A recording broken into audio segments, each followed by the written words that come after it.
ওরা জানে না মাজারওয়ালা দিতে পারে না। এক আল্লাহর ইবাদতে তুই মসজিদের মধ্যে চলে যাও, আর ওই জায়গায় গিয়ে ফরজ নামাজ পড়ো।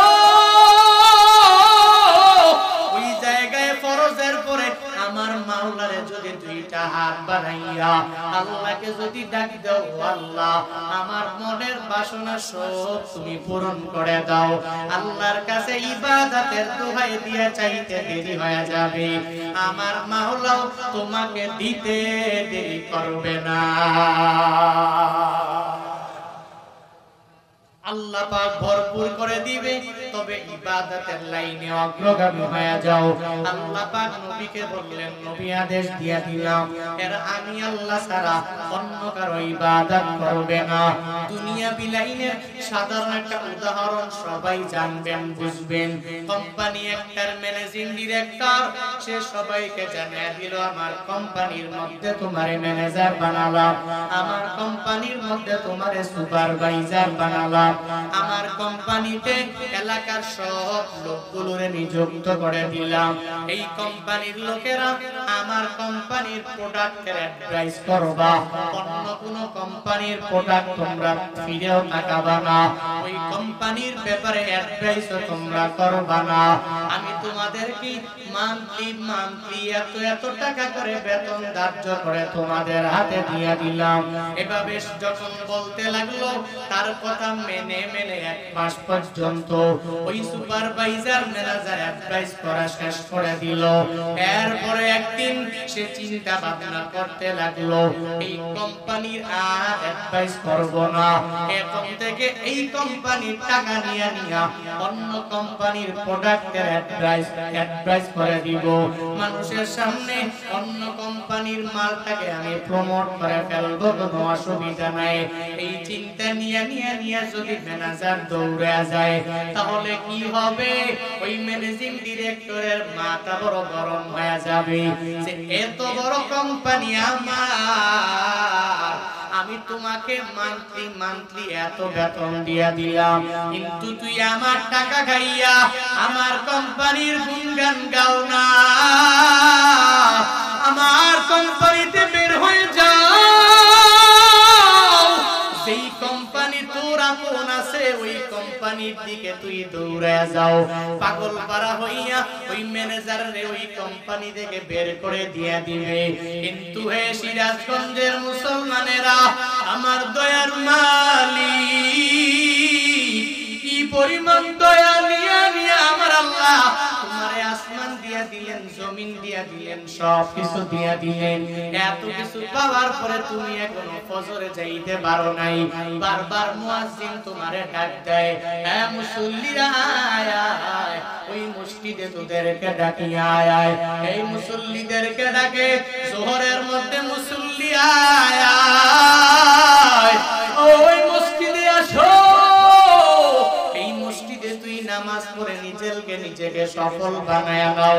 আবার আসরে তোমাকে ডাকা হলো, মাগরিবের মধ্যেও তোমাকে ডাকা হলো, এশার নামাজেও তোমাকে ডাকা হলো, ফজরেও ডাকা হলো, কিন্তু তুমি ফজরে ঘুমে কাটায়া দিলা। আবার যোহরের নামাজের সময় অফিসের ব্যস্ততায় কেটে গেল, তুমি কাজ করো হাওরের মধ্যে, ওই জায়গায় ব্যস্ততায় কেটে গেল। আসরের নামাজটা তোমার একটু ঘুমের মাধ্যমে কেটে গেল, মাগরিবের নামাজ চায়ের দোকানে আড্ডার মাধ্যমে কেটে গেল, এশার নামাজটাও তুমি সুন্দর করে না পড়ে শরীরের ক্লান্তি ভাবের কারণে বান্দা ঘুমায়া গেল। আমার আল্লাহ তো তোমাকে এর জন্য দুনিয়াতে পাঠায় নাই।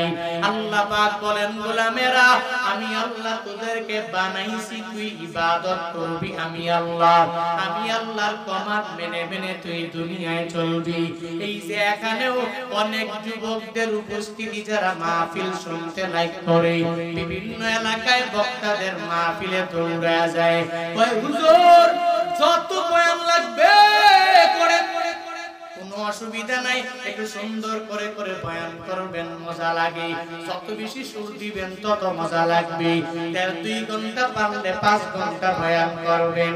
ইউটিউবে বয়ান, ফেসবুকের মধ্যে বয়ান, টিকটকে ঢুকলে ওই জায়গায় শর্ট শর্ট বয়ান, ফেসবুক রিলসের মধ্যেও অনেক জায়গায় হুজুরদের বয়ান, বিভিন্ন জায়গায় বয়ান এত ছড়ায়া ছিটায়া গেল রে গোলামেরা।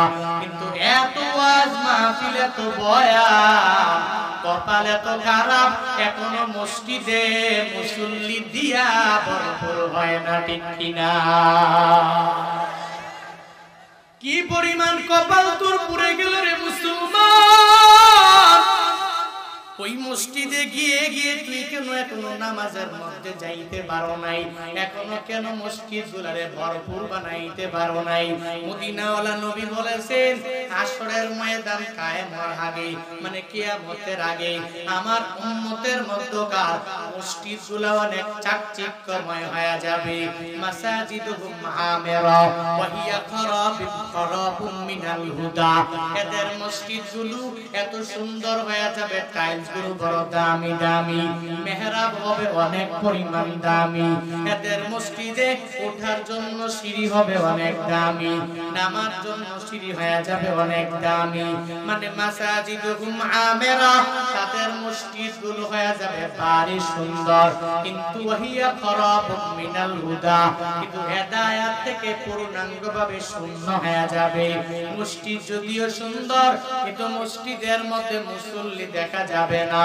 মসজিদ যদিও ভারী সুন্দর, কিন্তু মসজিদের মধ্যে মুসল্লিরা যাবে না। গত কয়েকদিন আগে আমাদের কুমিল্লাতে এক দরবার আছে, উজানি দরবার। অনেকে ওই দরবার সম্পর্কে ভালো করেই জানে। কারি ইব্রাহিম রাহমাতুল্লাহ আলাইহি আমার বাড়ি থেকে মাত্র 5 কিলোমিটার দূরে এক বয়ানের মধ্যে আমি যাব, চাঁদপুরে যাব। যাবার পথে উজানির গ্রামটা পার হলাম। যাওয়ার পরে একটা মসজিদে মাগরিবের নামাজ আদায় করব।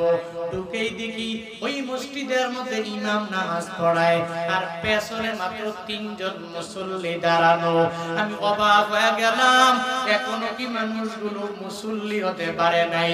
এখনো কি মসজিদের মধ্যে আসতে পারে না? অথচ দোকানের মধ্যে চায়ের আড্ডায় মানুষের অভাব নাই, কিন্তু মসজিদের মধ্যে মুসল্লির কোনো ঘ্রাণও পাওয়া যায় না। মাঝে মাঝে মন চাইলে যাও, আর মাঝে মাঝে মন না চাইলে বান্দা তুমি যাও না। অথচ মাগরিবের নামাজের সময় আসরের ময়দানটা কায়েম হয়ে যাবে। ইদা জুলজিলাতিল আরদু জিলজালাহা ওয়া আখরাজাতিল আরদু আথকালাহা ওয়া ক্বালাল ইনসানু মা লাহা। পৃথিবীতে দিন কম্পনে প্রকম্পিত, এই পৃথিবী যেদিন সব কিছু উলট পালট হয়ে যাবে, ওই দিনটা হবে। আবার ওই সময়টা হবে মাগরিবের সময়। ওই সময়ের মধ্যে বান্দা তুমি নিজের কাজের দিকে আগায়া যাও। আরে গোলামেরা, আল্লাহ পাক নবীর মাধ্যমে বললেন, নবী আদেশ দিয়া দেন, আপনার রব এদেরকে নির্দেশ দিয়া দিলেন, এরা এক আল্লাহর ইবাদত করবে, অন্য কারো ইবাদত এরা করবে না। তাহলে 1 নম্বরে ইবাদত কার? জোরে বলেন, কার ইবাদত? আযান শুনে আসো যারা বিছানায়, তাদের জন্যে কান্দেন নবী মদিনায়, তাদের জন্যে কান্দেন নবী মদিনায়। ওই নবীর জন্য কি মায়া লাগে না,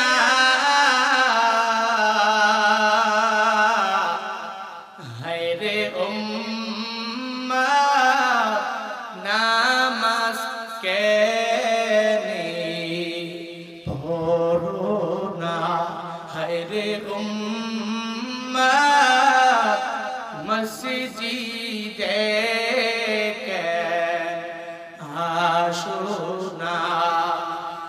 আজান শুনে আসো যারা বিছানায়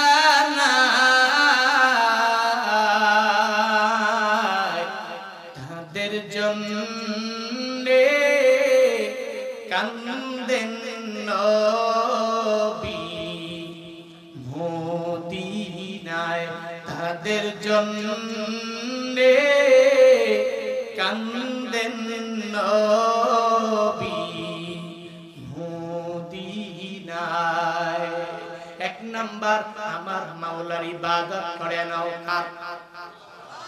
সবাই বলে মাজারে সিজদা কার কুদরতি পায়? কথা বলেন না কেন? আল্লাহর কুদরতি পায় সিজদা। এক নম্বরে ইবাদত কার? ইবাদতের মধ্যে শুধু নামাজ নাকি রোজাও আছে? শুধু নামাজ রোজা নাকি যাকাতও আছে? শুধু নামাজ রোজা যাকাত না হজও আছে? এই সব আল্লাহ পাকের আদেশগুলো যা এগুলো সব হচ্ছে আমার মাওলা পাকের ইবাদত।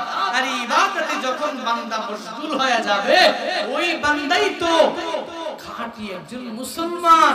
নামাজ নাই তুমি নিজেকে মুসলমান দাবি করে কি লাভ? একজন কাফের আর মুসলমানের মাঝে পার্থক্যই নামাজ। আমার ঘোষণা না নবীর? কথা বলেন না কেন?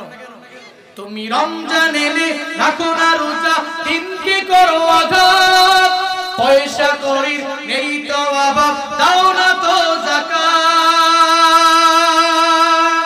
তুমি ইমানদারির বড়াই করো নেই তোমার ঈমান, ইমানদারির বড়াই করো নেই তোমার ঈমান। তুমি কেমন মুসলমান? তুমি কেমন মুসলমান?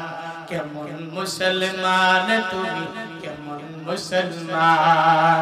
তুমি সুদের টাকায় ফাসাদি করো, ঘুষ ছাড়ো না, দিন দুঃখী না খেয়ে মরে খবর রাখো না। তুমি ঘুষ খেয়ে বিচার করো সাজিয়া প্রদান, আছে না নাই? তুমি ঘুষ খেয়ে বিচার করো সাজিয়া প্রদান। তুমি কেমন মুসলমান? তুমি কেমন মুসলমান? কেমন মুসলমান? তুমি কেমন মুসলমান? তুমি নবীর উম্মত দাবি করো, সুন্নাহ মানো না, নবীর অপমানে তোমার হৃদয় কাঁদে না।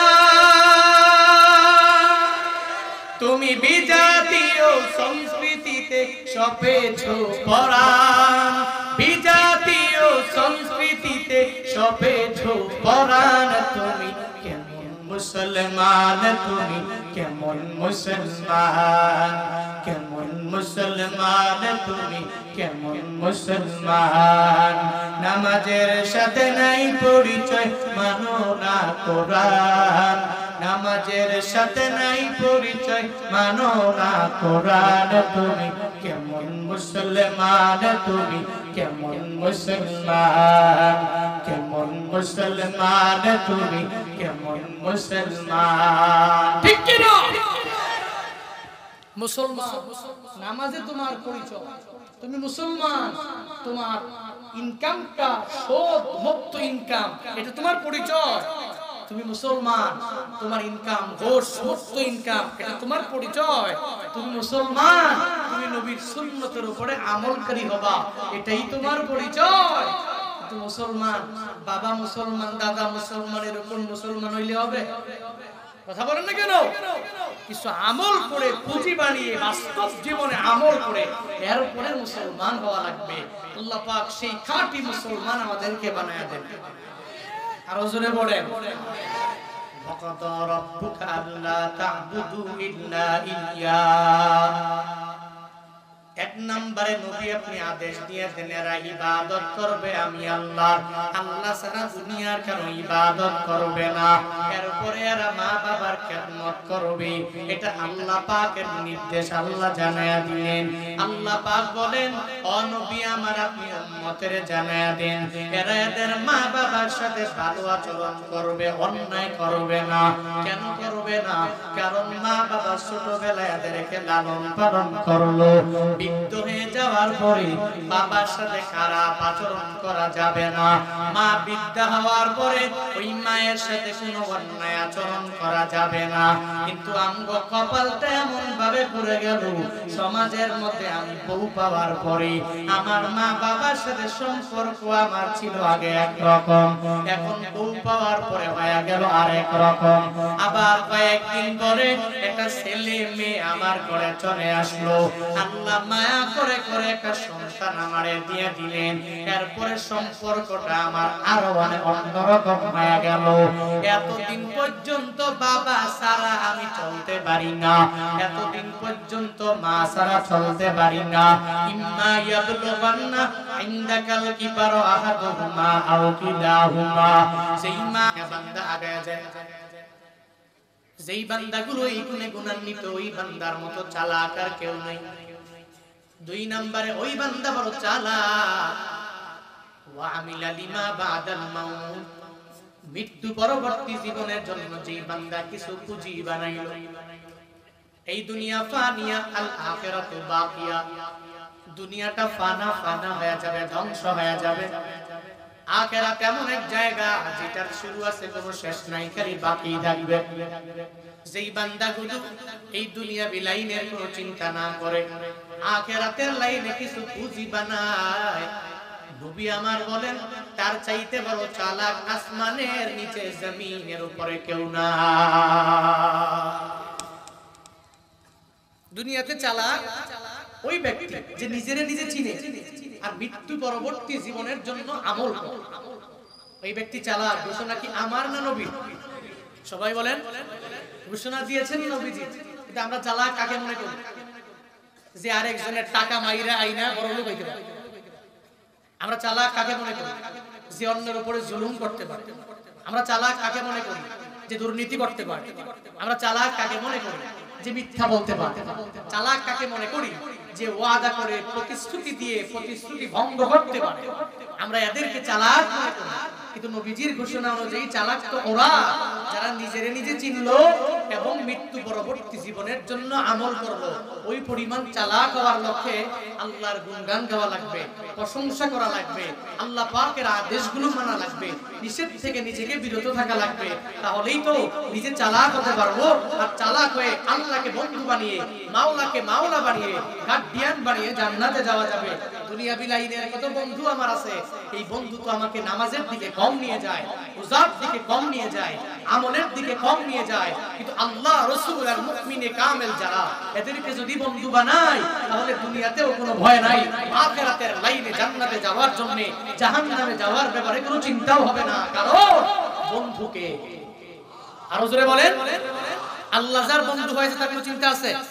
মান লাহুল মাওলা ফালাহুল মাওলা যার হয়ে গেল, পৃথিবীর সব কিছুই তার হয়ে গেল। বলেন না সুবহানাল্লাহ। তোমার মতো প্রিয় বন্ধু যার হৃদয়ে রবের মতো প্রিয় বন্ধু যার হৃদয়ে তার কি আর থাকতে পারে, তার কি আর থাকতে পারে দুঃখ কষ্ট ভয়। তোমার মতো প্রিয় বন্ধু যার হৃদয়ে রবের মতো প্রিয় বন্ধু যার হৃদয়ে শিশুকালে মায়ের দুধে বাঁচাও খোদা প্রাণ, মায়ের স্নেহে বেড়ে উঠি তোমার অবদান। বন্ধু হয় ভালোবাসা, বন্ধু হয় ভালোবাসা ছড়াও জগৎময়। তোমার মতো প্রিয় বন্ধু যার হৃদয়ে রয়, আল্লাহর মতো প্রিয় বন্ধু যার হৃদয়ে রয়, তার কি আর থাকতে পারে, তার কি আর থাকতে পারে দুঃখ কষ্ট ভয়, তোমার মতো প্রিয় বন্ধু যার হৃদয়ে রয়, আল্লাহর মতো প্রিয় বন্ধু যার হৃদয়ে রয়। ঠিক কি না? আল্লাহকে যে বন্ধু বানায় ওর চিন্তা নাই, কোনো ভয় নাই, কোনো ডিপ্রেশন নাই, কোনো হতাশা নাই, কারণ বন্ধুটাকে আহা বলে না কে বন্ধু? আল্লাহকে যদি ক্লোজ, একদম ক্লোজ বানানো যায়, আল্লাহ পাকের যদি আমি হয়ে যায়, যে পরিমাণ ফায়দা, দুনিয়াতে কোনো চিন্তা থাকবে না, না গুলির ভয়, না বোমার ভয়, না কোনো হামলার ভয়, না জিন্দান খানার ভয়, এদের ভিতরে কোনো ভয় থাকে না। ও আল্লাহকে বন্ধু বানায়, ও জানে আল্লাহ যার হয়ে গেছে তো পৃথিবীর সব কিছু তার হয়ে গেছে, কারণ পৃথিবীর সব কিছুর মালিক কে? আরো জোরে বলেন। এজন্য আমরা শুরুতেই এক আল্লাহর প্রশংসা করব, সর্বাবস্থায় করব, পড়ি আলহামদুলিল্লাহ। আরো জোরে পড়ি আলহামদুলিল্লাহ। সূরা বনী ইসরাঈলের ছোট্ট দুটি আয়াতে কারিমা তিলাওয়াত করেছি। এই আয়াতে কারিমাগুলোর মধ্যে আল্লাহ পাক এক নম্বরে নবীকে বলার জন্য নির্দেশ দিয়েছেন। এক নাম্বার, নবী আপনি এদেরকে নির্দেশ দিবেন আমি আল্লাহর ইবাদত করার জন্য, ইবাদতের পরে এরপরে এর ভাষায় যে বৃদ্ধ বৃদ্ধা মা বাবা আছে এদের সাথে ভালো আচরণ করার জন্য। এক নম্বরে কার ইবাদত? আহা বলে না কার ইবাদত? ওয়াকাদা রাব্বুকা আল্লা তা'বুদু ইল্লা ইয়্যাহু ওয়া বিল ওয়ালিদাইনি ইহসানা। আল্লাহ বলেন, হ্যাঁ নবী আমার, আপনার রব নির্দেশ দিয়েছেন আপনি আপনার উম্মতদের জানিয়ে দিবেন আপনার উম্মতেরা এক আল্লাহর ইবাদত ছাড়া অন্য কারো ইবাদত করবে না, এক আল্লাহর ইবাদত করবে, অন্য কারো পায়ের মধ্যে গিয়ে সিজদাও দেওয়া যাবে না, দিতে পারবেও না। আল্লাহ পাক মায়া করে করে এদেরকে আসমান দিয়া দিলেন, জমিন দিয়া দিলেন, এই পৃথিবীর সব কিছু যে আল্লাহ পাক মায়া করে এদের জন্য বানালেন। আল্লাহ কিছু চায় না, আল্লাহ চায় বান্দা আল্লাহর কুদরতি পায়ে পাঁচ বেলার নামাজে আসিয়া মসজিদের মধ্যে মধ্যে যায় যায় যায় সিজদা দিয়া দেখ। আল্লাহ চায় বান্দা আসুক। আল্লাহ বান্দার কাছে টাকা যায় না, আল্লাহ বান্দার কাছে মান্থলি মান্থলি কোনো ট্যাক্স বসাইয়া টাকা নেয় না, আল্লাহ ইয়ারলি কোনো টাকা চায় না। আল্লাহ বান্দার কাছে বলে নাই তো বছরে বছরে আমি আল্লাহকে টাকা দেওয়া লাগবে। এই যে দুনিয়াতে আল্লাহ বিশাল এক আসমান আমারে তোমারে বানায়া দিয়া দিলেন, এই আসমান থেকে যখন বৃষ্টি দরকার আল্লাহ কি সুন্দর করে দিয়া দিলেন। আল্লাহ পাক কি মায়া করে এত বিশাল জমিনটা তোমারে আমারে দিয়া দিলেন রে গোলাম।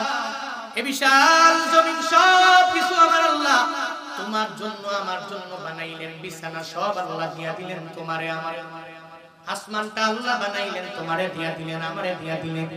নির্দিষ্ট কোন নবীকে দিয়েছে এমন না, কোন ফেরেশতাদেরকে দিয়েছে এমন না, আল্লাহ পাকের শুধু প্রিয় বান্দাদেরকে দিয়েছে এমন না। আল্লাহ পাকের রহমতগুলো আল্লাহ দুনিয়াতে ছড়ায়া ছিটায়া দিয়া রাখলেন বিভিন্ন জায়গায়, একটা রহমতে খাস আর একটা রহমতে আম। রহমতে আম আল্লাহ পৃথিবীর সব মানুষের উপরে দিয়ে দিলেন। যারা কাফের, আমার আল্লাহকে যারা মানে না, যারা আমার আল্লাহর আসমানটা পাওয়ার পরেও,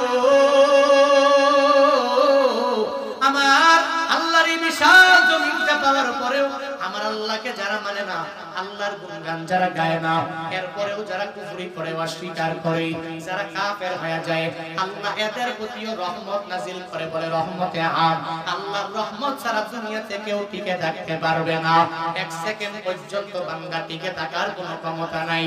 আর যারা মুসলমান আল্লাহ পাকের উপরে ঈমান এনে চলে, যারা যারা মুমিনে কামেল হয়ে যায়, এদের উপরে রহমতে কাজ দিয়ে আমার আল্লাহ তাকায়। আল্লাহ বলেন, হ্যাঁ গোলামেরা, এত মায়া করে তোরে আসমান দিয়েছি আমি আল্লাহ, তোরে এত মায়া করে জমিন দিয়েছি রে মানুষ, এত মায়া করে সব আমি আল্লাহ যে তোকে দিয়া দিলাম, আমি আল্লাহ তো একবারের জন্য তোর কাছে চাইলাম না, তুই 1 বছর পরে পরে ফেরেশতা নিযুক্ত করে দিলাম, ওই অফিসে যাইয়া আমি আল্লাহর ফেরেশতাদের অফিসে গিয়া টাকা দিয়ে আসবা। এই যে যমুনা নদীর মাছ, কত মজাদার মাছ, এই মাছগুলো যে বান্দা তুমি খাও, একবারের জন্য তো আমার আল্লাহকে ট্যাক্স দেওয়া লাগে নাই, নিজেরাই ক্রয় করলাম, আবার নিজেরাই বিক্রি করে দিলাম, নিজেদের মধ্যকার নিজেরাই এক জায়গা থেকে আরেক জায়গায় নিলাম। এই যে সব কিছু আল্লাহর নিয়ামত, চোখে যা দেখা যায় আর যা দেখতে পাই না, সব কিছুর মালিক আমার আল্লাহ। আল্লাহ মায়া করে আমারে তোমারে দিয়া দিলেন।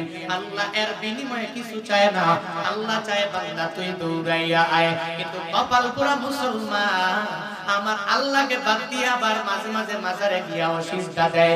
সামনে নির্বাচনে আমাদের অনেক বড় বড় লিডারেরা, অনেক বড় নেতারা, এরা দেখবেন মাজারে গিয়া সিজদা দিয়া মাজার ওয়ালার দরবারে চাইবে। ওই জায়গায় যাইয়া ওই মাজারওয়ালাকে বলবে, হে মাজারওয়ালা, কয়েকদিন পরে আমার ইলেকশন, এটা আমার হলো প্রতীক, আমি তোমার কাছে দৌড়ে আসলাম, তুমি আমাকে বড় একটা নেতা বানায়া দাও, আমাকে বড় লিডার বানায়া দাও, আমার প্রতীকের ভিতরে অনেক পরিমাণ বেশি ভোট তুমি জোগাড় করে দাও। ওই মাজারওয়ালার কাছে যাইয়া শাহজালাল শাহপরানের মাজারের মধ্যে দৌড়াবে, আর ওই মাজারের সামনে যাইয়া নিজের কপালটা ওই মাজারের মধ্যে ঠেকায়া দিবে। অথচ ওরা জানে না মাজারওয়ালা দিতে পারে না। এক আল্লাহর ইবাদতে তুই মসজিদের মধ্যে চলে যাও।